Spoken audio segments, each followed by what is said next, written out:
was January 2nd or 3rd of 1999, and Joanna Ray called me. I was on my way to do Pilates, and she said, I was on the freeway, and she said, David Lynch wants to meet you. He wants to meet you now. So I got very nervous and very excited, and I did what any young, mature woman, strong woman would do, is I had a car accident from the excitement. And I told her I couldn't make it, and I went the next day. And I heard that the first scene in the movie, my character has a car accident. So I thought that was very, I felt it was very fitting, and I also felt just the magic was beginning at that point. Everything, the synchronicity of it all was working out really, really beautifully. The first meeting I had with David was very interesting. He was very elegant and very quiet, and he was observing me. He wouldn't take his eyes off of me, and as I sat down, I was told to not wear any makeup, so I was clean-faced, and I was dressed very simply, white shirt, black pants, and a jacket, and all he said was, good, good. Good. I think in his head, he was seeing me in the movie. I hear that that's how he works. So then he asked me a few questions, and he played the opening of the movie for me. And the music was mesmerizing. And I remember looking towards a wall because Joanna Ray was with me. And I remember being lost in this beautiful piece of music, and he was just observing me. And I think the way I was looking away, he could see me in the limo in the opening scene. When I first read the script, I had goosebumps. I started tearing. It was so beautifully written. It was such a masterpiece. And I was very touched by the movie, by the script. And I was asked a few weeks later if I had liked the script and why I hadn't called. And I didn't know I was supposed to call Joanna Ray, beautiful, very talented casting director. And then they said that they wanted to do a screen test. So we actually screen tested, and David was so wonderful as a human being, so kind. And I remember he said, this isn't a screen test. We are checking the filters. So then we relaxed, and we were able to do one of the scenes. And I guess it was a studio that wanted to see I was a newcomer and wanted to see, you know, it was a screen test. But he, in his kindness and being the great director that he is, put us completely at ease. So we were able to relax and do better work. You have to be relaxed to do good work. So it was very beautiful. What I love about working with David Lynch is that he is very poetic in his direction. So he always directed me in metaphors and similes. So he never said, we're going to do this old Hollywood glamour. No, what he said was, walk like a kitty cat. And then he said, for another part of it, he said there was always a black cloud chasing me. And then that I had to put my mind in blank. And that's how I rehearsed. My rehearsal of the movie was practicing putting my mind in complete stillness to play the amnesiac. And so the whole process was very meditative for me. And the moment that I walked on set, I knew that I was entering the Lynch world. And I knew that magic was going to happen. So I prepared myself mentally for that moment that I walked onto the set. And then David inducts you with his voice, his hands, and you get into the Lynchian world quite easily. He's a master director. I've never seen anything like it. In 30 years that I've been in Hollywood, nobody directed me as poetically and as precisely. I've worked with some great directors, but David's world is very unique. And I think that people responded. I think that people responded to Mulholland Drive because it's a journey into the deep unconscious.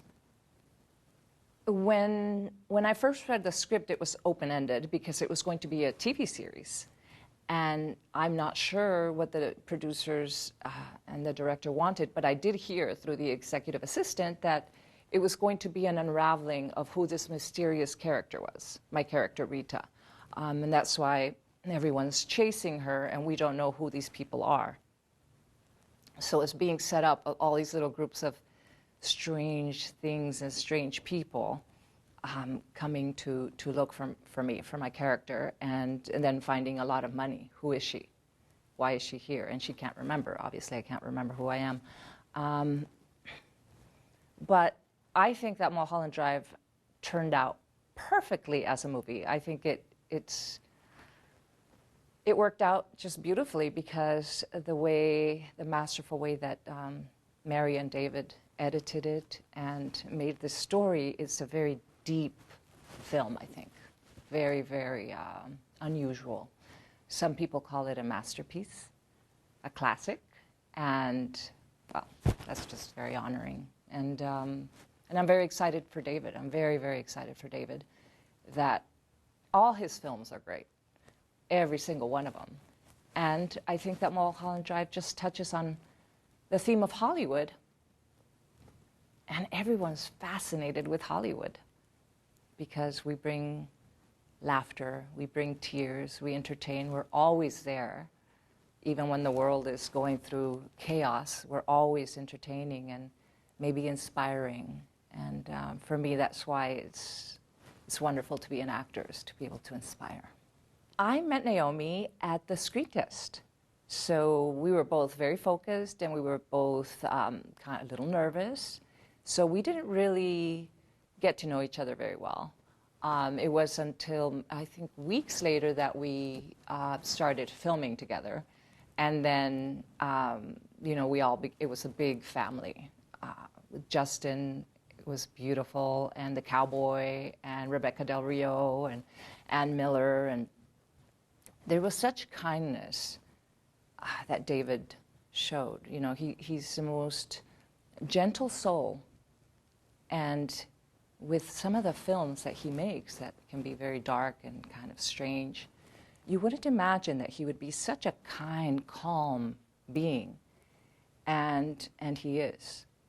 You know, I was feeling a little bit too voluptuous, you know, and I told him that somebody had told me that I needed to lose weight. And he said, "Don't you lose 1 pound, Laura." So I thought that was beautiful. And then Ann Miller forgot something one day, and he was just so happy to wait for her. All of production waited, and he was just so happy to do that. So to me, making movies is more than just entertaining. It's creating an atmosphere, it's creating a mood, it's being kind, it's telling stories, it's living life, it's camaraderie and community and support and collaboration of creative minds coming together and making a little magic.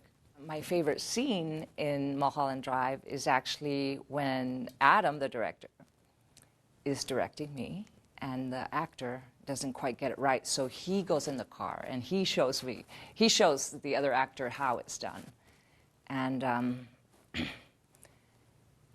it's a very simple moment, but it's such a wonderful moment. And what David said there was, milk the moment.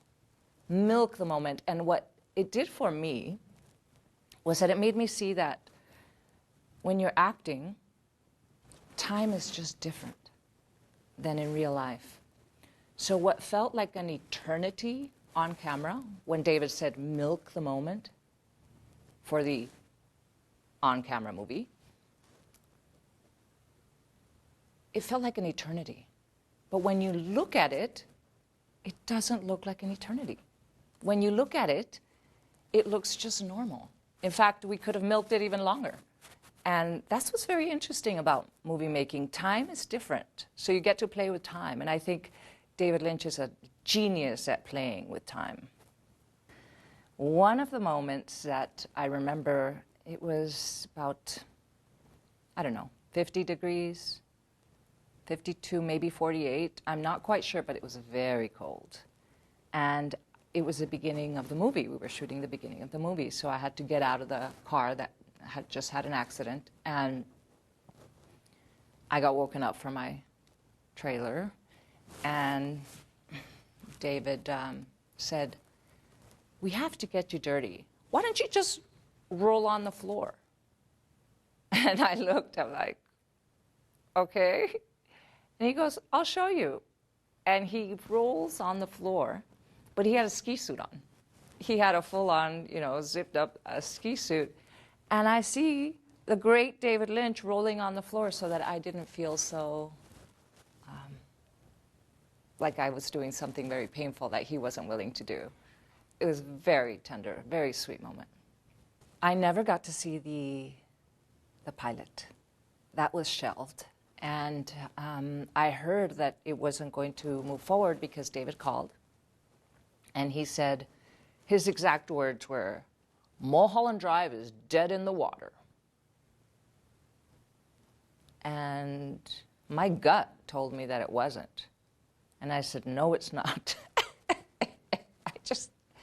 Somehow I knew. And I felt it because I kept bumping into the Twin Peaks actors at the spa, everywhere I went. And I said, there's something here. So I was kind of like the coach telling everyone, telling Naomi it's going to be okay, telling David it's not dead. And I was very, very happy when I was right. When he called us to go to his house, and when he announced, when I heard it was going to be a movie, he sat Naomi to his right, and I was on his left, and he said, "Mulholland Drive is going to be an international feature film."